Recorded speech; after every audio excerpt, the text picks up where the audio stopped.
Recevez nos sincères salutations, chers peuples d'Afrique.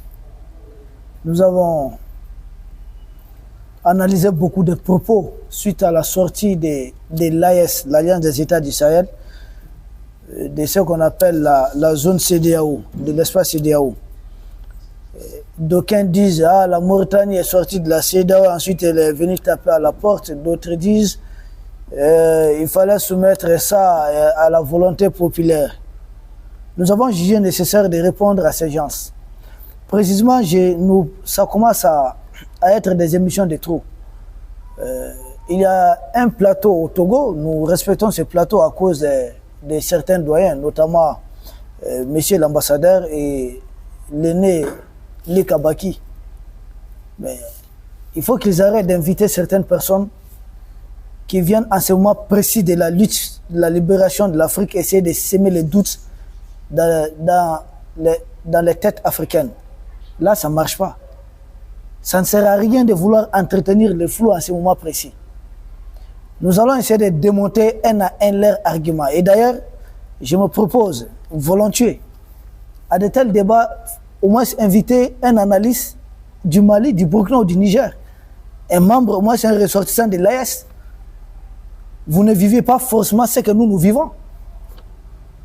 Selon qu'on soit sur une colline ou qu'on soit au fond d'un puits, on ne réfléchit pas souvent de la même manière.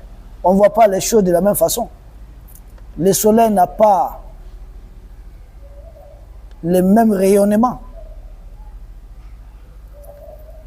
À la table, un certain invité là-bas, un monsieur qui doit s'appeler Robert, dit que les dirigeants de l'AES doivent savoir garder raison. Nous disons, ah bon? A-t-il demandé aux dirigeants de la CEDEAO à la solde de l'Occident de garder raison? Qu'est-ce qui a poussé des pays fondateurs de la CEDEAO à quitter la CEDEAO? C'est la vraie question qu'il faut poser sur la table. Est-ce qu'on peut fonder une organisation et un beau matin se lever, bon, je quitte cette organisation? Non. Ça faisait longtemps qu'on est dedans. C'est des gens qui disent que les pays de l'Est devaient passer en deuxième argument par les référendums ou un vote au Parlement. Ah bon? Quand nous, Maliens, on adhérait à la CEDEAO, est-ce que nous avons passé par un référendum ou par un vote au Parlement? Est-ce que les Maliens ont voté, ont passé par un référendum pour dire que, ok, nous donnons notre quitus pour adhérer, pour créer la CEDEAO? Ah non, ce sont les dirigeants qui sont vus entre eux là-bas. Ils ont décidé de la création de la CEDEAO. La CEDEAO, depuis sa création jusqu'à présent, elle reste une organisation des chefs d'État, un syndicat des chefs d'État. Ce n'est pas une communauté des peuples, c'est une communauté syndicale des chefs d'État. Chacun peut l'appeler comme il veut.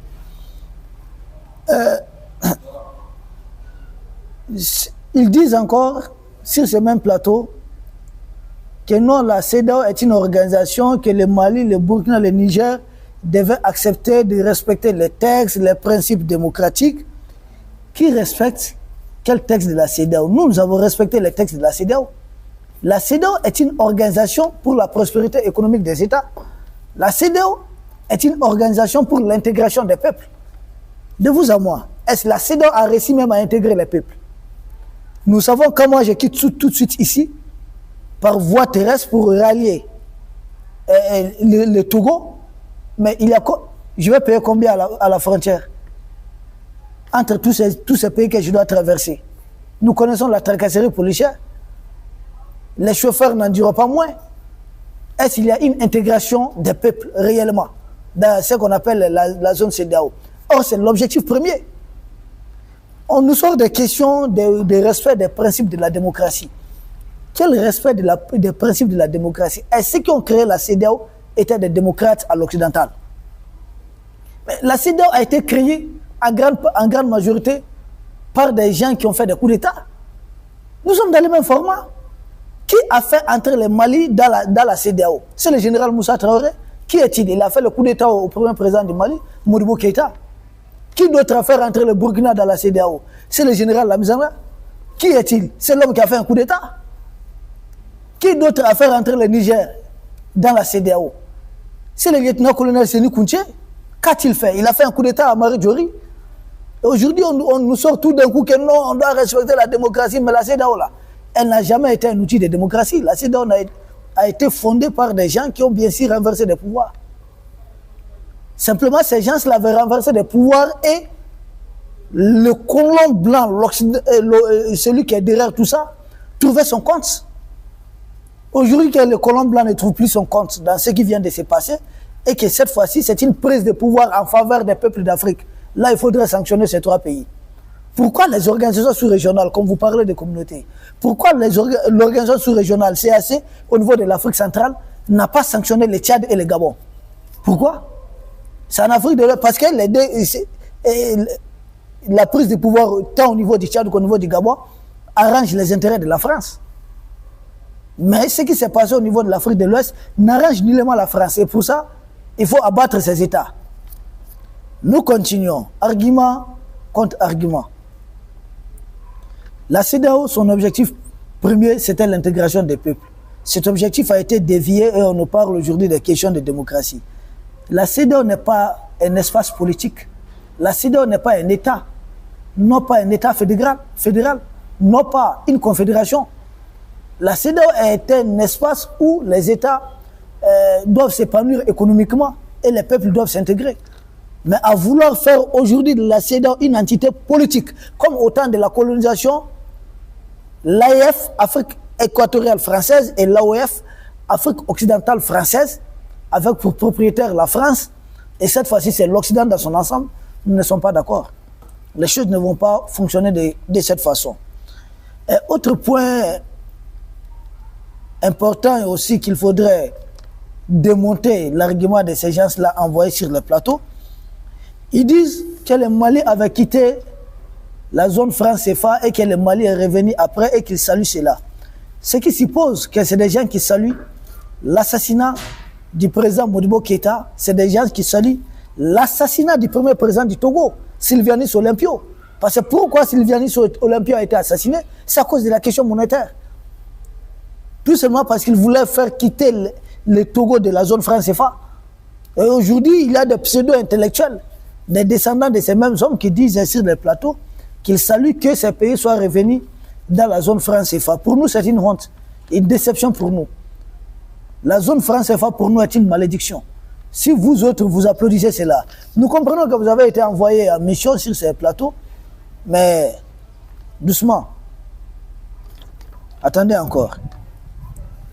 Le Mali est revenu dans la zone franc CFA après que le franc malien a été dévalué à 2 reprises. À 2 reprises. Et par qui? Qui est derrière? C'est la France. N'oublions pas, les Français, quand ils ont déclassifié leurs documents, leurs archives, ils disent quoi? Ce sont eux qui ont fait chuter les francs guinéens, qui ont fait inonder la Guinée de faux billets pour tout simplement saboter l'économie guinéenne. Mais c'est la même chose qu'ils ont fait avec les francs maliens. Et certains Africains disent aujourd'hui que c'est bien d'être revenu dans ce qu'on appelle la zone franc. Honte à vous, hein. Pour moi, ce ne sont pas des intellectuels en fait. Je les vois comme des mercenaires. C'est des gens qu'on envoie sur des plateaux pour essayer de semer le doute dans l'esprit des Africains. Ils disent que la Mauritanie est sortie pour revenir. Ah bon? Qui dirigeait la Mauritanie quand la Mauritanie sortait? La Mauritanie est sortie pour rejoindre l'Union des Maghreb. C'est ça la raison. Nous ne sortons pas pour rejoindre une autre union. La Mauritanie, elle est sortie non pas parce qu'elle était sanctionnée. Nous autres, pourquoi nous sortons? C'est parce que la CEDEAO viole ses propres textes. Nous autres, pourquoi nous sortons? C'est parce que la CEDEAO qui a été créée par des chefs d'État, beaucoup sont des militaires, pour l'intégration de nos populations, pour bien sûr l'épanouissement de nos États, cette CEDEAO est devenue propriété de l'Occident. C'est l'Occident qui utilise la CEDEAO aujourd'hui pour ses intérêts et contre les intérêts de l'Afrique. Et au nom de quoi on doit rester dans une telle organisation? Si cette organisation, si on pouvait la changer de l'intérieur, d'accord, mais aujourd'hui, on ne peut pas changer cette organisation de l'intérieur. Ce n'est pas du tout possible, tellement elle est prise en otage. Le Mali a voulu simplement prendre la tête du G5 Sahel ici, là, 5 États. On n'a pas réussi. Tellement l'Occident l'Occident siège dans toutes ces organisations. On nous dit, ils disent, il ne faut pas quitter notre communauté, nous sommes les mêmes, nos États. Écoutez, arrêtez de jouer à ça. La CEDEAO est réellement une communauté des peuples. La CEDEAO n'est rien d'autre qu'une organisation syndicale des chefs d'État bénie par les Occidentaux contre les intérêts des peuples d'Afrique pour les intérêts des Occidentaux. C'est tout. La CEDEAO, c'est pour que l'enfant, les petits colons vivent mieux que l'enfant africain qui passe tout son temps à souffrir. Ensuite, quand on nous dit que réellement là, nous sommes des frères, on ne devait pas quitter, il y a un intervenant qui dit ça, c'est maintenant que tu dis que nous sommes des frères. Mais mon frère, dans quel monde vous vivez? Un frère qui t'éprouve de l'électricité, ça figure dans quel chapitre de la CEDEAO? Il y a quel article de la CEDEAO qui dit que des États membres de la CEDEAO doivent couper totalement l'électricité à un État membre de la CEDEAO? Au nom de quoi? Ça existe où? Nulle part, dans aucun texte de la CEDEAO. Vous dites qu'on est des frères. Attendez, c'est facile, hein, à partir du Togo, tenez le discours que vous tenez là. Vous ne savez pas ce que les gens ont subi, c'est à cause de la CEDEAO. Nous n'avons pas adhéré à la CEDEAO pour subir. Nous avons adhéré à la CEDEAO pour la prospérité, mais pas pour ça. Pas pour qu'il y ait des gens qui arrivent après, qui vont se proclamer des démocrates, or ce sont des vrais dictateurs. Les dirigeants actuels de l'AES sont plus légitimes que n'importe quel dirigeant de la CEDEAO. Les dirigeants actuels de l'AES, il n'y a pas plus populaire dans ce que vous appelez zone CEDEAO là, ni votre fort Gnassingbé du Togo, ni l'autre talon du Bénin, ni qui d'autre n'est plus populaire chez lui comme le colonel Assimi Goïta. Il n'en existe pas. La légitimité, c'est quoi? La légitimité, c'est se faire approuver par la masse populaire, par la majorité des gens. La légitimité n'est pas forcément ce que l'Occident vous donne comme baromètre. Dire qu'il faut aller voter pour connaître si c'est voté là. Les autorités du Mali ont fait un référendum ici. Oh là, mais 95% oui. Vous parlez de quelle légitimité encore? Nous sommes des frères. Vous nous prouvez d'électricité. Vous nous privez des médicaments, mais il reste quoi d'autre? Qu'est-ce que vous n'avez pas encore privé? Vous violez les textes internationaux qui disent que les pays qui n'ont pas de littoral ne doivent pas être soumis à des régimes de sanctions. Vous, pays d'Afrique subsaharienne, vous avez imposé de telles sanctions contre des pays qui n'ont pas de littoral, qui n'ont pas de débouchés sur la mer. Et aujourd'hui, vous nous dites que nous sommes des frères. Nous sommes des frères pour rester entre les mains des Occidentaux, c'est ça? Nous sommes des frères pour rester esclaves. Ah non, non, non. Là, si c'est ça, nous ne sommes pas des frères dans ça. Nous serons des frères si nous avons ensemble le combat pour la libération de l'Afrique. Nous saluons tous les peuples d'Afrique qui nous soutiennent. Vous autres qui vous promenez de plateau à plateau pour soutenir la position néocolonialiste d'Emmanuel Macron à travers des gens qu'il a mis en place à la tête de ces États de la CEDEAO qui aussi vous entretiennent. Honte à vous. Honte à vous. Nous sommes des frères. Un frère qui s'allie à la volonté du colon et qui déclare la guerre au Niger. Vous n'avez pas honte? Quand on a déclaré cette guerre contre le Niger, vous n'avez pas honte? Ça existe dans quel texte de la CEDEAO? Déclarer la guerre contre un État membre de la CEDEAO, ça existe dans quel texte de la CEDEAO? Nous mettons quiconque au défi de nous sortir un article du genre. Certains vont nous parler de la force en entente de la CEDEAO. Je dis, ah bon, la force en entente de la CEDEAO, vous connaissez sa mission? À cas de catastrophe naturelle, un État membre de la CEDEAO peut solliciter cette force. Cette force peut être sollicitée par un État pour qu'elle joue le rôle d'interposition, garantir, surveiller, inciter les faits. Cette force peut être sollicitée par un État pour bien sûr consolider la paix dans les pays. Mais ce n'est pas une force qui a été créée pour déclarer la guerre à un État membre de la CEDEAO. Ça, ce n'est pas vrai. Arrêtez de mentir aux Africains. Vous dites qu'au sortir de la CEDEAO, c'est le peuple qui va souffrir. C'est cynique. Donc, étant dans la CEDEAO, nos peuples ne souffrent pas. Si je vous comprends bien. Étant dans la CEDEAO, nos peuples ne souffrent pas, c'est ça? Quelle souffrance n'avons-nous pas vu? Quand on empêche même des médicaments de transiter vers le Niger, on empêche tout. Quelle souffrance on n'a pas vu? Avons-nous plus à gagner en quittant la CEDEAO ou en restant dans la CEDEAO? Mais nous perdons en étant dans la CEDEAO. Parce que la CEDEAO, en instrumentalisant même lui et moi, en gelant nos ressources, nos fonds, geler les ressources du Niger dans ses caisses, mais c'est du vol. Ça n'existe nulle part. Dans aucun texte de la CEDEAO, ça n'existe. Vous qui dites cela sur ces plateaux de, je ne sais pas c'est quelle TV là au Togo là-bas, vous gagnez quoi? Vous avez gagné quoi étant dans la CEDEAO? Dites-moi concrètement, qu'est-ce que vous gagnez? Ici au Mali, d'ailleurs, on ne comprenait pas comment, jusqu'à présent, on n'était pas sorti de la CEDEAO. On ne comprenait pas, les populations ne comprenaient pas. Vous avez dit que vous avez besoin de l'avis des populations, non? Mais moi, je suis du peuple, hein, je ne suis pas un militaire. Je ne suis pas aux affaires, je ne suis pas membre du gouvernement. Je ne suis pas membre du Parlement de la transition. Je suis dans aucun organe, pardonnez-moi, dans aucun organe de la transition.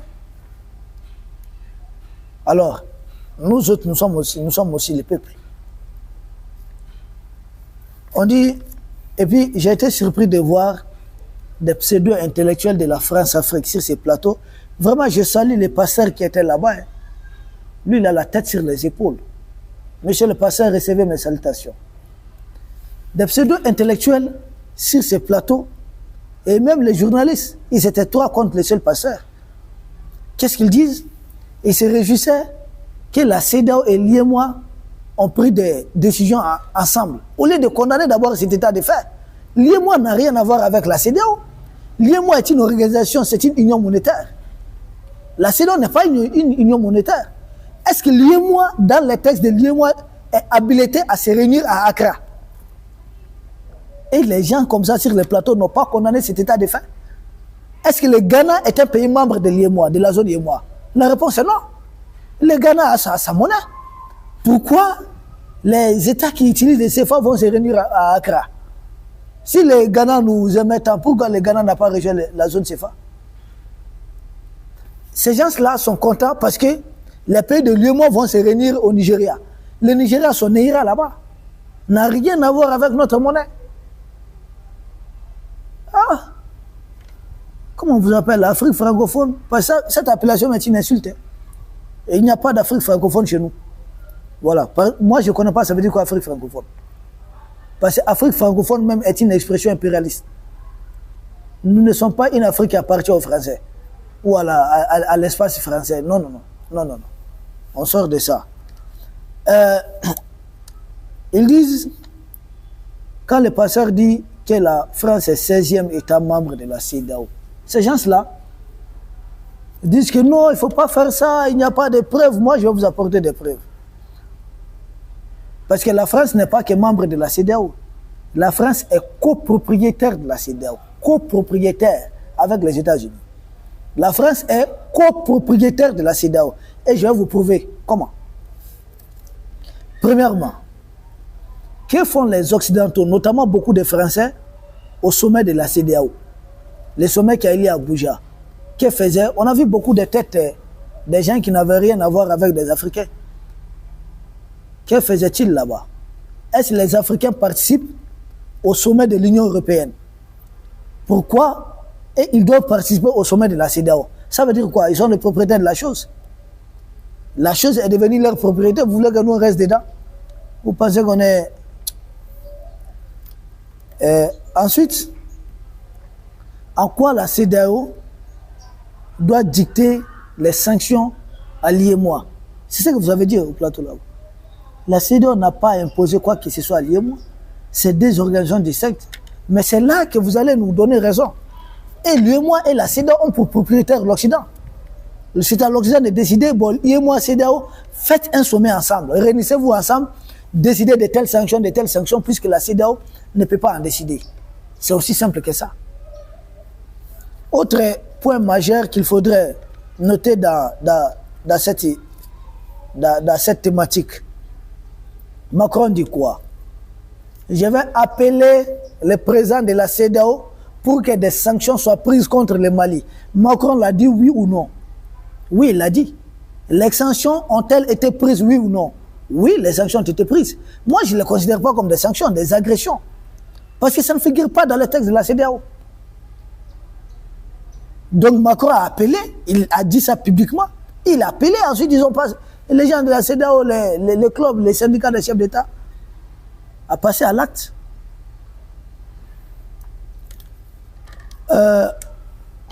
On nous parle des forces en attente de la CEDEAO. Vous savez, le Mali avait sollicité une intervention de la CEDEAO, un appui de la CEDEAO, avant la chute du président Amadou Toumani Touré, qu'on appelle ATT, qui est son âme repose en paix. Les 17-18 mars, comme ça, on avait les chefs d'état-major de la CEDEAO qui s'étaient réunis. Il était question d'apporter leur soutien au Mali pour finir avec les terroristes qui quittaient la Libye et qui commençaient déjà à agresser le Sahel ici. Qu'est-ce qui s'est passé entre-temps? La CEDEAO a utilisé des gens comme les Oumar Maroko, dont vous voyez intervenir du côté de la France là-bas, des gens comme les Maroko ont été utilisés pour faire circuler des fausses rumeurs au Mali, que non, le président est en collision avec des groupes rebelles, le président fait ceci, c'est lui-même qui finance les terroristes des rebelles. Ils ont propagé cela, de sorte que le président ATT, qui ne devait même pas être candidat, qui devait boucler ses 2 mandats, et qui n'arrangeait pas beaucoup de chefs d'État de la CEDEAO et de la France, on les renverse à 3 mois de la fin de son mandat. Et on impose au Mali Diokounda Traoré. Qui est-il? C'est monsieur qui était chez Blaise Compaoré à l'époque. Qui est Blaise Compaoré? C'est ce monsieur accusé de l'assassinat du libérateur Thomas Sankara, qui est son âme repose en paix. On nous amène cet homme à la tête du Mali. Et on va faire signer des accords avec ces terroristes au Burkina chez Blaise Compaoré, qu'on a fait appeler les accords de Ouaga. Et que l'Algérie va faire déchirer après pour faire signer les accords d'Alger. Il a fallu que le Mali ait des patriotes, des souverainistes, comme l'actuelle équipe qui dirige. Et là, ça ne plaît pas aux gens de la CEDEAO, il faudrait les sanctionner. Et vous autres, des pseudo-intellectuels en cravate, votre slogan c'est quoi? Ils n'ont pas de légitimité, ils n'ont pas de légalité. Vous voulez vous substituer au peuple malien? Si ça nous convient, c'est quoi votre problème? Vous avez un problème avec ça? Ok, nous on continue. Ils disent que revenons à un procès pour que le Mali sorte, les pays de l'Est, quitte ce qu'on appelle l'espace CEDEAO. Il faudrait 1 an dans un processus normal. Voilà, mais nous ne sommes pas dans un processus normal en fait. La CEDEAO c'est du passé. Nous sommes dans un processus anormal. Nous sommes dans un état de guerre. N'oubliez pas que la CEDEAO a déclaré ouvertement la guerre au Niger et que le Mali et le Burkina aussi ont déclaré la guerre à la CEDEAO dans ces cas. Nous sommes dans un état de guerre. Ça, il est très important de le souligner. Et vous voulez quoi à l'amiable là? Mais nous sommes dans un état de guerre. La CEDEAO a déclaré la guerre. Au Niger, ça, il ne faut jamais oublier ça. Ils disent que nos pères ont fondé la CEDEAO. Pourquoi aujourd'hui mon père n'a pas fondé une organisation? Moi, enfin, je vais quitter l'organisation. Et c'est nos pères qui ont fondé la CEDEAO, on parlait de démocratie. Comment mènent les textes fondateurs de la CEDEAO où on parle de démocratie? Ce que vous appelez démocratie là, pour moi là, c'est une bombe politique contre les États africains. Il n'y a pas de démocratie dans ce monde. Nulle part il y a de démocratie. La démocratie c'est quoi? Mais les États africains se comportaient bien avant l'arrivée du colon. On avait un problème de démocratie. Cette histoire de démocratie n'est arrivée en Afrique que dans les années 90. Et c'est le même moment qui a été choisi, on a mis les questions de démocratie pour envoyer tous les États africains s'endetter auprès des FMI, des banques mondiales, déjà à qui on va donner des mandats de 5 ans pour faire de telles choses. Et les mêmes nous sortent aujourd'hui les mêmes vocabulaires. Question de démocratie. Là, c'est nos pères là, on parlait de démocratie. Ils nous ont dit de nous entraider, de nous soutenir, de nous permettre de circuler librement les uns chez les autres, mais non pas venir transformer toute la CEDEAO. Uniquement une question de démocratie. On va faire la guerre au nom de la démocratie. C'est la guerre de l'énergie. Vous voulez faire la guerre énergétique de la France, c'est Macron qui vous pousse. Et vous êtes là sur le plateau. On n'est pas dans un état normal. Hein. Nous sortons, c'est avec effet immédiat. Adviendra que pourra, c'est tout. Ils disent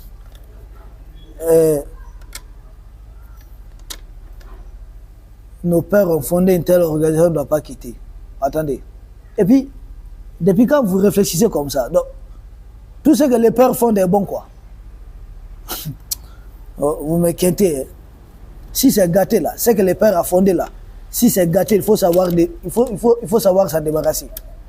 Au lieu que la chose là, ce qui est devenu vampire, au lieu que cela vous consomme, prenez les devants. Et puis, quand nous, on reste dans la CEDEAO, ça change quoi? Parce que la France est dans la CEDEAO. Nos pères, là, comme vous le dites là, ils n'ont pas créé la CEDEAO pour que la France y soit membre.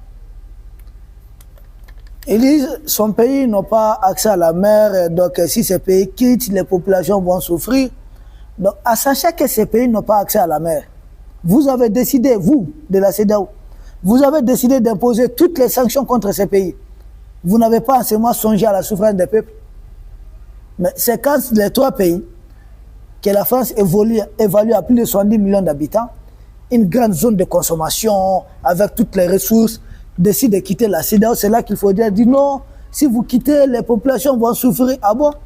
Et quand vous faites souffrir sciemment les populations, ça ne vous dit rien? Au nom de quel texte? J'ai vu un monsieur là-bas sur le plateau qui se dit docteur, qui évoque chapitre 16, article 77 de la CEDEAO, qui dit qu'il y a des sanctions sont autorisées. Mais c'est que les sanctions, seule sanction possible, c'est suspendre la participation de l'État en question. L'État reste membre, c'est sa participation qu'on suspend. C'est la seule sanction possible. Pas fermeture des frontières, pas couper l'électricité, pas priver des médicaments, pas autre chose, pas geler les fonds. Ça n'existe nulle part dans aucun texte de la CEDEAO. Honte à vous.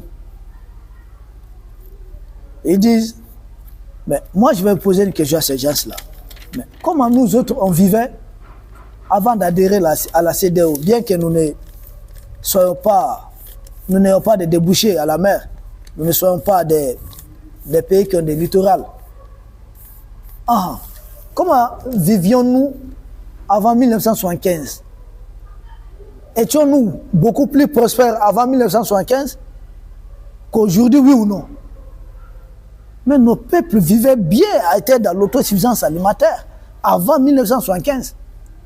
C'est depuis qu'on a adhéré à toutes ces organisations manipulées par l'Occident que nous connaissons toutes ces misères du monde. La CEDEAO aujourd'hui n'est pas une communauté panafricaine. Certains disent que non, le panafricanisme, ça allait jusqu'au bout. Je dis, ah bon? Et la CEDEAO, elle est panafricaniste, elle est panafricaine, la CEDEAO. La CEDEAO est anti-Afrique. Si quelqu'un veut du panafricanisme, c'est l'AES. C'est là qu'on ne parle que de l'Afrique. C'est là qu'on dit non à l'ingérence. C'est là qu'on parle de souveraineté. C'est là qu'on parle de vraie indépendance. C'est là qu'on dit dégagez avec vos barcanes, dégagez avec vos conneries. Nous-mêmes, nous pouvons nous défendre. C'est là qu'on dit nous irons acheter les armes où nous voulons pour défendre nos États.